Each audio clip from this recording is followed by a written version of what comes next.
Pastor Wil Nichols here. I want to talk to you about why I, a Christian pastor, am publicly supporting the impeachment and immediate removal of the President of the United States. Number one, existential threat to our country. In order for a democratic society to exist, there must be a social contract of agreement on how it is governed. For nearly 250 years, our country has existed because of a collective acceptance of how we are governed based on our Constitution. A government balanced by three equal branches and a free press to hold them accountable. We are a nation of laws and not of men. Our president has disregarded constitutional laws, ignored our governmental norms, and has impugned the free press by constantly labeling them fake news and enemies of the people. In just 4 years, one man, our president, has nearly destroyed our social contract to be governed by the Constitution of the United States that has endured for over 2 centuries.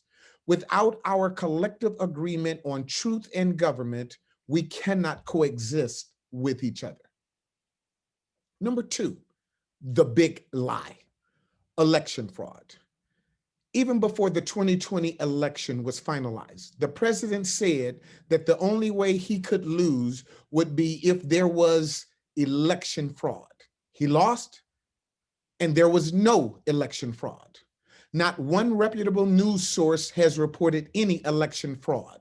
Not NBC, CBS, ABC, MSNBC, Fox News, Wall Street Journal, or USA Today.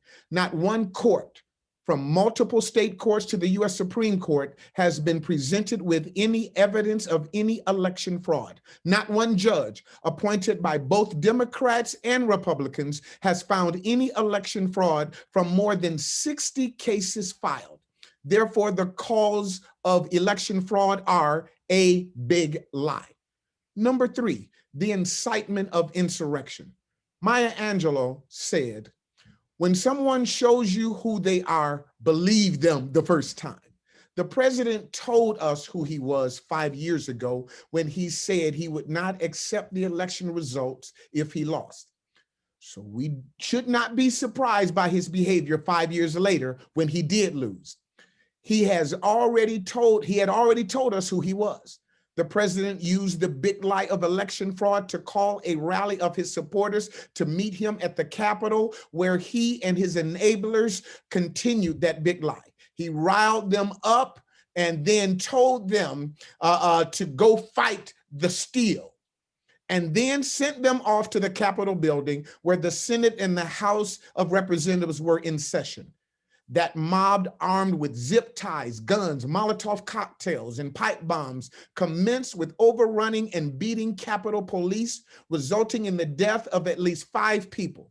None of this would have happened if the president had not instigated it with his big lie. Number 4, finally, many Christians have supported this president and his big lie that is tearing at the fabric of our nation. There were many Christians at that rally on the 6th. There were many Christians breaking into the Capitol building. There were Christians roaming the halls as an insurrection ransacked the Capitol and the people lost their lives. To this day, our president takes no responsibility for any of this. Our president swore an oath to his office to protect us from threats, foreign and domestic. He has not done that. Therefore, this Christian pastor is going on record to publicly stating that I do not support this lawless behavior, nor this lawless president who's responsible for it. And I call for his impeachment and immediate removal from office as a clear and present danger to us all. One final thought. As Christians, we are called to be the light of the world, not to curse the darkness, but to expose it to the light. Yes, I believe that we should speak truth to power, but our primary responsibility is to shine the light of Jesus Christ to those in darkness, regardless of party, principals, Supreme Court judges, laws being passed. Our role is to go into the world and shine our light. Jesus said we would receive power after the Holy Ghost has come up on us to be witnesses unto him, to shine the light of Jesus Christ in a dark world.